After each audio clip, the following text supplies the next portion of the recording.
Hello folks, and welcome back to the program. Today I want to talk about the A-frame, and not just any A-frame, but the original A-frame.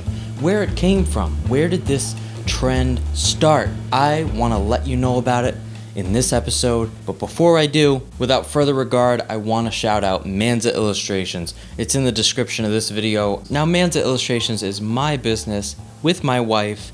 We work to bring you high quality pieces of art, whether that be logo designs, children's books, gifts for family and friends, or whatever it is, you name it, we can make it happen for you. Checking out and supporting our sponsor, which in that case is me, really is the reason why you have these videos. It's in fact why I have the time to go ahead and sit down and make these episodes for you guys.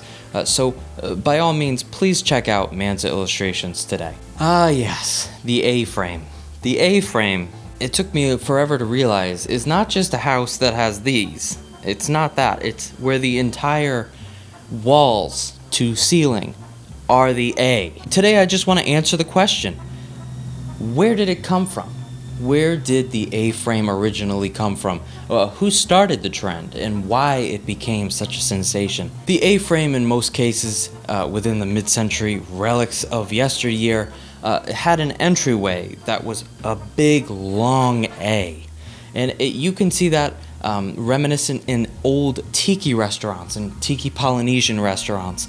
Always had that, and still some remain today. Even up here in Massachusetts, you could still find some down the Cape, and in certain areas. Take Kowloon, for example. I was there not too long ago and appreciated that A-frame every single time I'm up at Kowloon in Saugus. We saw traditional Gasso-style farmhouses in Japan. But in 1934, an Austrian-born Rudolf Schindler is the man we have to thank for the A-frame that we know today. He brought it to America in 1934. And it seemed to be being utilized in Germany and in chalets, that A-frame, where walls to ceiling were the frame of the house in the shape of a capital A. And originally in Switzerland, ski chalets utilized the A-frame touch. If you had a storm, you had snow could fall right off the roof and it didn't stay there.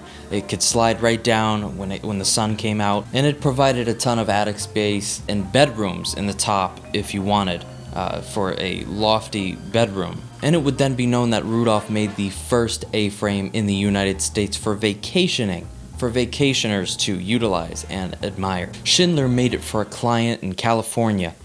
They wanted a vacation spot. I believe Lake Arrowhead is where the original A-frame still stands today. The mid-century, that post-World War II era, had an economic boom where families had more pocket change and play money, and they can invest in real estate and building their own structures and their own vacation properties, perhaps have a second home.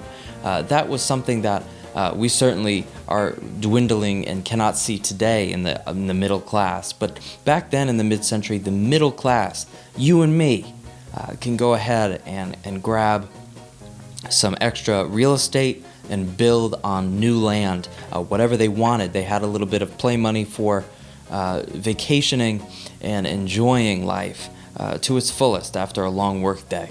Something that is dwindling ever so often in today's climate, I feel, is that we don't have that extra ancillary money to just do whatever we want with, invest and do as middle class citizens. And so the mid-century is another reason why I love the mid-century, is that leisure that families had. Disposable income was certainly at a rise during the mid-century, and thus we saw the boom of A-frame structures in restaurants, families buying properties, restaurants, leisure homes, second homes, what have you. Families had affordable mortgages and a boom in the automobile industry as well, and that certainly bolstered the movement.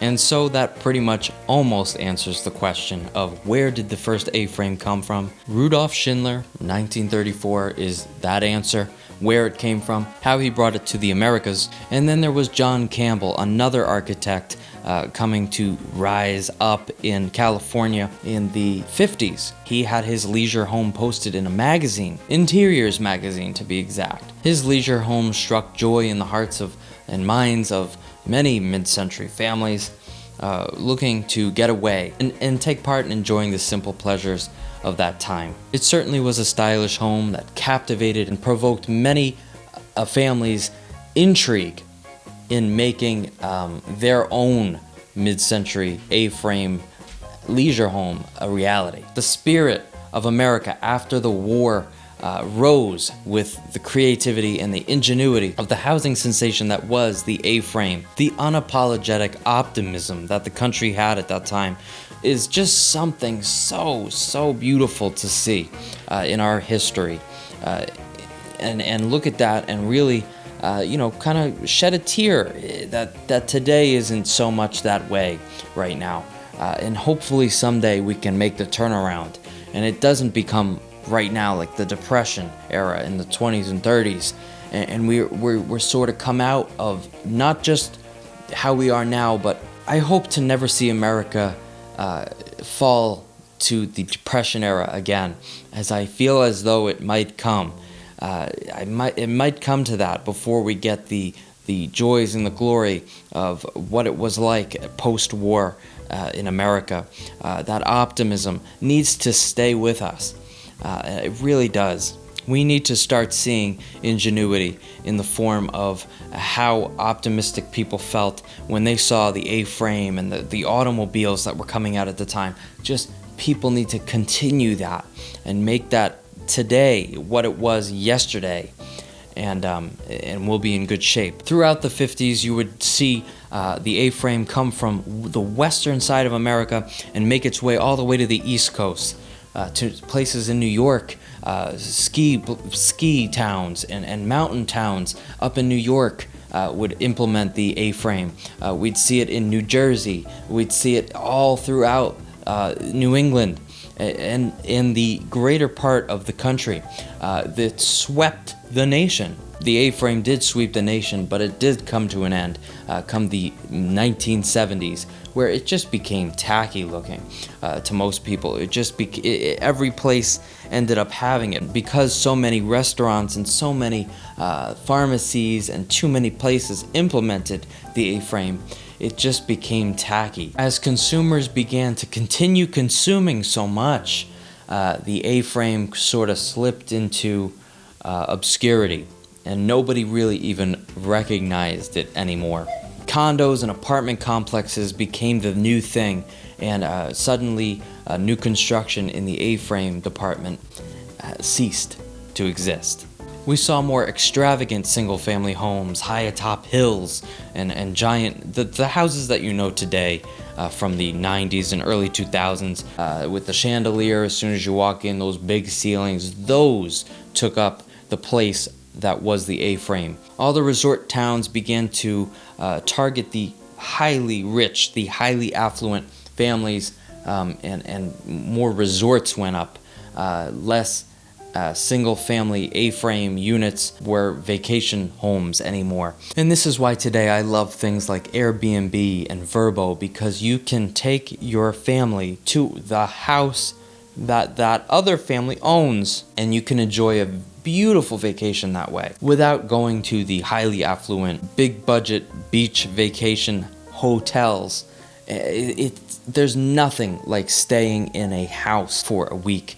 There's nothing like it. It's just so interesting, so cool. You get certainly a different perspective on things, seeing life through someone else's house, living where they live at that vacation place you chose. So I highly recommend doing that. That's what everybody used to do, except it was their own vacation house that they owned. Instead of Airbnb and Vrbo renting someone else's house, you owned your own. And so I keep that tradition alive. Any chance we can get to take an Airbnb trip or a Vrbo trip rather than a hotel experience, though I love the hotel experience, don't get me wrong, I will always take staying in a house that's really nice, well appointed, over doing the big old vacation at a hotel. I like leisure, but I also like the simplicity mixed with the leisure that you get from a house. In closing, I'd like to just say, to those who own a structure that has an A-frame in its entrance or somewhere on the property, keep it. Cherish it. Keep up with it. Give it a new roof. Paint it. Do whatever you can to keep it and enjoy having it. Because there are people, many people out there who still love the A-frame and appreciate it for what it is. Take the tiki community, if I could say tiki community, it's an ever-growing group of people who all appreciate that kind of architecture that you may have, you may know of. And so next time you see an A-frame on the highway, just look at it and think back to what it must have been like for families driving in their old Buicks and other old vehicles, just admiring that A-frame and thinking about the optimism that this country had and still has. Keep the A-frame alive. In my book, the A-frame gets an A+ in my book. That sounded cheesy, but I don't care. I love the A-frame. I want it to survive. I love seeing them when I see them. Cherish them always. And with that out of the way, you can find me lounging to a melody. Take care, folks. I'll see you in the next episode. Bye-bye.